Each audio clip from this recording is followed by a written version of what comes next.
তামাক নিয়ন্ত্রণে সরকারের অঙ্গীকার তবে কি থমকে গেল? বাজেটে ঠিক আগ মুহূর্তে সিগারেট ফিল্টার ও নিকোটিন পাউচের উপর কেন হঠাৎ শুল্ক ছাড় দিল সরকার? এটা কি অর্থনীতির কৌশল নাকি জনস্বাস্থ্যের সাথে বড় এক আপোষ? 2026-27 অর্থ বছরের বাজেট ঘোষণার পর শেষ মুহূর্তে এসে তামাক খাতে এক বড় পরিবর্তন আনা হয়েছে। সংশোধিত অর্থ বিলের মাধ্যমে সিগারেট ফিল্টার এবং নিকোটিন পাউচের কাঁচামাল আমদানিতে সম্পূরক শুল্ক বা সাপ্লিমেন্টারি ডিউটি ব্যাপকভাবে কমে দেওয়া হয়েছে। অর্থমন্ত্রী আমির খসরু মোহাম্মদ চৌধুরীর উত্থাপিত এই সংশোধনী সংসদে পাশ হওয়ার পর থেকেই শুরু হয়েছে নানা বিতর্ক। প্রশ্ন উঠেছে, জনস্বাস্থ্যকে গুরুত্ব না দিয়ে কেন এই ছাড় দেওয়া হলো?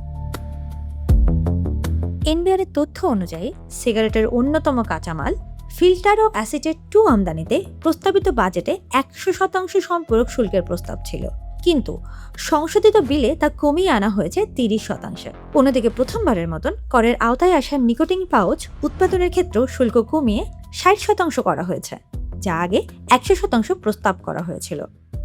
উৎপাদন পর্যায়ের শুল্ক 40% থেকে কমিয়ে 35%-এ নামিয়ে আনা হয়েছে। 1/3 বেশি এই শুল্ক কমিয়ে আনার অর্থ হলো তামাক কোম্পানিগুলোর উৎপাদন খরচ নাটকীয়ভাবে কমে যাওয়া। খাত সংশ্লিষ্ট বিশ্লেষকদের মতে বাজারে বর্তমানে অবৈধ সিগারেটের ছড়াছড়ি। নিয়মিত কর প্রদানকারী কোম্পানিগুলোর উপর করের চাপ বাড়লে সিগারেটের দাম আরও বেড়ে যাওয়ার কথা, যার ফলে ধূমপায়ীরা ঝুঁকে পড়েন করের আওতার বাইরে থাকা অবৈধ সিগারেটের দিকে। সরকার আশঙ্কা করছে এই প্রবণতা অব্যাহত থাকলে রাজস্ব আদায়ের লক্ষ্যমাত্রা আর পূরণ হবে না। মূলত কর ফাঁকি রোধ করতে এবং বৈধ কোম্পানিগুলোর বাজার ধরে রাখতে সরকার এই কৌশল নিয়েছে। তবে তামাক বিরোধী সংগঠনগুলোর সুর একেবারেই ভিন্ন।